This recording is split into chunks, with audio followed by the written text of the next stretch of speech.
Hi everyone, Lawrence Hammond and John M. Hannett here with Rhyme Signatures, the nerdiest music review this side of creating one of the most iconic sounding instruments in musical history. And today we are going to be doing a review of the new Zopp album, Dominion.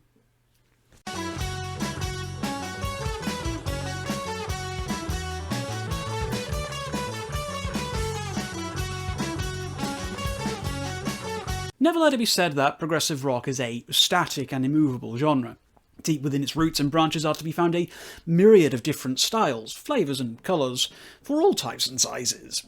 From the crunchy riffs and heavy drums of progressive metal, to the classic 70s stylings of symphonic and neo-prog, to the weirdly obscure and specific Zool, prog is a marvellously diverse and extraordinarily inclusive genre, which is honestly precisely why I love it so much. I will be the first to confess, though, that, shock horror, I'm not the biggest fan of the classic sounds. I mean, sure, I love Genesis, Yes, King Crimson, etc, but when it comes to the lesser-known bands of the old-school era, I'm generally left a little bit cold. Controversial? Maybe, but I've always maintained that I'm honest with you on this channel. One such subgenre from the bygone days that never really stuck with me that well was the geographically named Canterbury Scene, so named for the fact that, surprise, it originated in the southeast of England.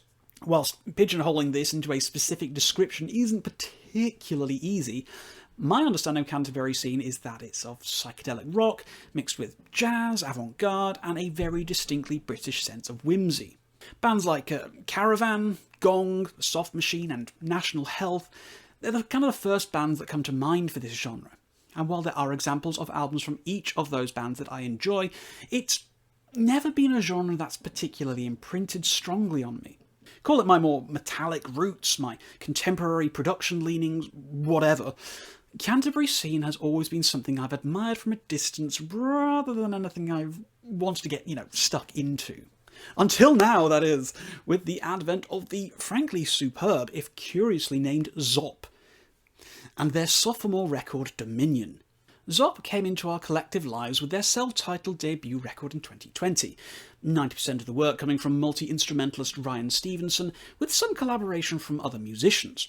Zopp captured the lightning in a bottle that was the Canterbury Scene, while simultaneously projecting the subgenre into the modern contemporary prog landscape.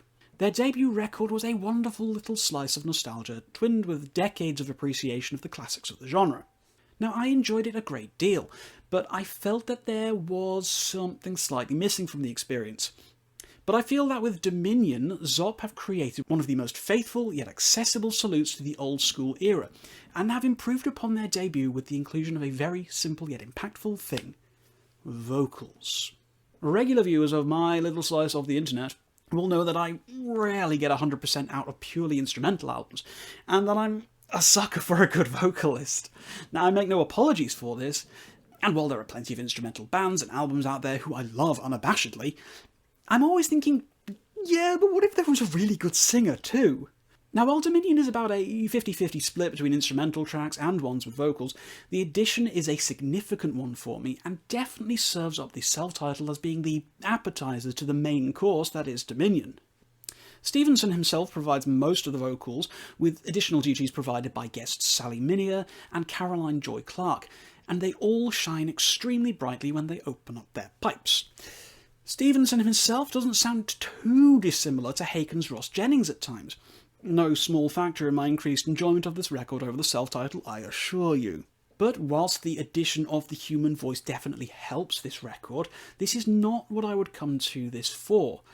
Dominion is still ultimately a very instrumental-focused album, and it's within this that the magic is truly found, and why this record stands tall and proud, and is certain to be on many a year-end list if you give it its dues. The record is a fantastically concise 42 minutes in length, just like Grandma used to make them, but also manages to squeeze in 2 songs that breach the 10-minute mark, just in case you might have been doubting any true progressive credentials. Even the shorter 2 to 3 minute tracks function as so much more than just filler between the big mouthfuls, and it's that which I really appreciate on Dominion. There's essentially zero dead air here. Everything is full-bodied and fleshed out, which is honestly a real treat, as it's all too easy to assume that when you see shorter tracks around the 2-minute range that these will be wasted space on a prog album. So, let's take a bit of a closer look at the songs on this record, get a bit of a feeling for exactly what Dominion is packing, and precisely why I've enjoyed this so much. Things do start off quite nicely with album opener Amor Fati, gently guiding us in with elegant keys and violin strings before guest vocalists Sally Minear and Caroline Joy Clark give us some appropriately mood-setting la-la-las. The guitars on here are already fantastic, with some really great layering on top of the rest of the instrumentation, and this serves as a wonderful introduction to Zopp's sound and ideas. The second track of You is where things really kick off though, being the first meat of the record at nearly 11 minutes long. Staccato piano leads us in before giving way to classic 70s sounding synths and organs. It's immediately familiar, but the modern sounding production juxtaposes brilliantly against what we expect these instruments to sound like, giving a wonderful classic meets new feeling. The drumming from Andrea Moneta especially deserves praise here, as she really carves up the skins, going from a woman possessed to reining it in and keeping the pace perfectly across the length of the song.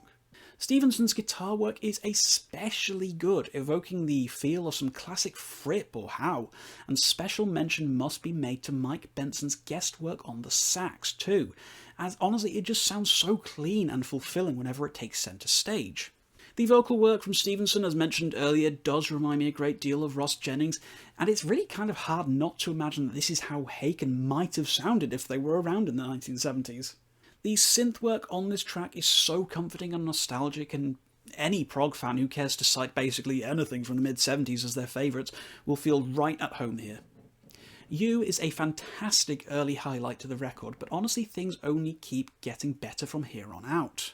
Bushnell Keeler follows up and feels a bit more like the rock-oriented song on the record, as well as signifying the start of the instrumental block of the album. Fantastic brass work opens up the song, giving a distinctly early King Crimson flavour, and the melodies that follow are really just fantastic, and I find it hard not to enthusiastically groove and bob my head when listening. We have the addition of some flute work here too, which gives me a very distinctly wobbler feeling with its delivery. No bad thing, of course, given that that band have provided us with some of the best prog rock of the 21st century. If I was to levy any criticism at this song, I would say it doesn't quite flow as well as the rest of the album, feeling oft times like a showcase track with the various instruments to be found across its 5-minute length. It's still very good, don't get me wrong, but compared to You that preceded it, Bushnell Keeler feels like it's sacrificing an eensy spot of compositional flair for that of technicality and musicianship. Your mileage will vary here, I'm sure, but for me, I felt this was a very minor dip, but only really when you compared it to everything that's led up to it. Upmark Samhet follows up and provides the listener with the first slice of brooding atmosphere and tangibility on the record. There's a wonderfully soft-sounding synth that acts as the leading line throughout the song, and it's very warm and friendly, but still hinted with a hint of sadness. The instrumentation is largely minimal on this song, but honestly it makes for a welcome change of pace after the dazzling showcase of the previous songs, demonstrating that Zopp knows just how to pace things and give the rest of the record time to breathe. The guitar solo towards the end is especially indicative of this, each carefully chosen note resonating beautifully across the atmospheric soundscape underneath it. It's simple and brief, but it's a very cosy midway break for the record. Reality Tunnels snaps you back into the moment though, with some really quirky and attention-grabbing sounds right off the get-go, with some enjoyable and grooving bass work underneath it all. Stevenson's guitar work once again really shines on this song, the carefully selected and identifiable tone working brilliantly against the weaving Hammond organ sections. It's a great song to sort of wake up to, feeling immediate and punchy, with a really great sense of excitement about it, and kind of evokes a bit of Van de Graaff Generator in places. Honestly, it's really easily a big favourite of mine on Dominion. Wetiko Approaching stands as the shortest track at 1 minute 59 seconds and acts as a precursor to the final track. It's a short, concise, but expertly delivered slice of poetry. Stevenson's lyrics are really great here, and it's amazing how he's managed to pack so much song into such a short space of time. As I mentioned earlier, a lot of bands with a 2-minute song before the big epic would serve as a mere interlude or filler, but Zopp have crafted a really fantastic interstitial track that serves as a perfect introduction to the final phase, but also as a song that stands well on its own merits. As we segue into the final track, Toxicity, some people might be disappointed to learn that this is not a Canterbury Scene cover of System of a Down's 2002 classic. But the rest of us will be delighted to find a prog mini-epic worthy of standing toe-to-toe with some of the biggest titans of the genre. Toxicity really is an absolute belter of a tune, wasting no time in getting right into the thick of things. Stevenson's crooning rises again at this point, sounding more like himself than ever, but also channeling the ideas and feelings of 40 years of music before him. He's honestly fantastic and proves that he really was the missing element from the self-titled debut 3 years ago. One name on the album credits I wasn't expecting to see was that of Jürgen Munkeby, providing both saxophone and flute on this track, and you know what? It's honestly really nice to see him knocking around and showing that he's still got his progressive and jazzy chops to bear, especially considering how disappointing the latest albums by Shining have been. All that being said, Black Jazz is still an absolute fire record that you really don't want to miss out on. Check it out, love it, amazing.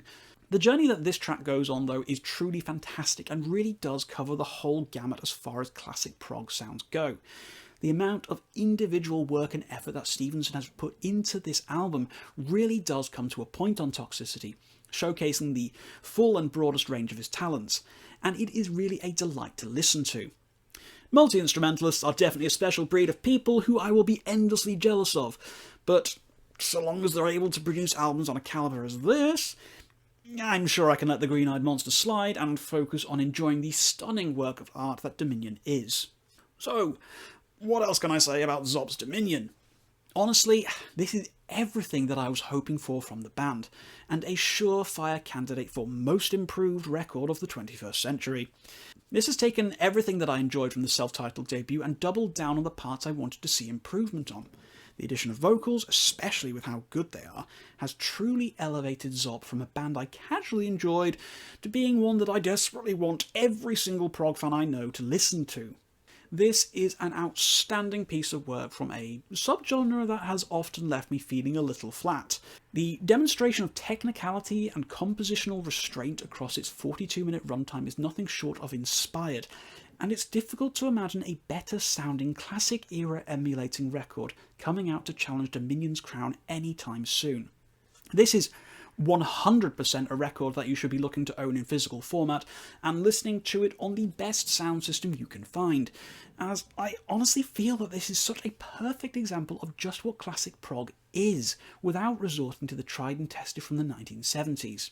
Dominion is a slice out of time in the best possible way, and I thoroughly expect this one to be tinkering around my top 10 by the time the year closes out. This, guys, as you know by now, is just my opinion, so if you have listened to this record, please tell me what you thought of it in the comments down below. If there's anything else coming out this year you think I should check out, please do let me know about it. If it's already out, I might get around to giving it my own thoughts, and if it's not out yet, it might go on the diary. If you like this video, please do share it with anyone else who you think might enjoy it, and please do consider subscribing for some more content. If you do really like what I do, please do consider clicking the coffee link in the description below to help support the channel. Until next time, guys. Keep your rhyme signatures odd.